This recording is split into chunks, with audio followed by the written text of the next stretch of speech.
如果你覺得疲累、皮膚乾燥、面色唔好，不妨試一試呢個補血氣、美容顏嘅糖水。紅豆、黑糯米、花生各50g，清洗乾淨，放喺一煲1000cc 水裏邊浸2個鐘頭。2小時後，100g 爽脆嘅紅蘋果去核切粒，放入煲裏邊。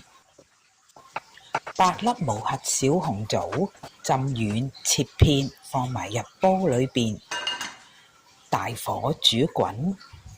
滾起後攪動一下，蓋好轉細火煮1個鐘頭。20g 紅糖攪勻就做好啦。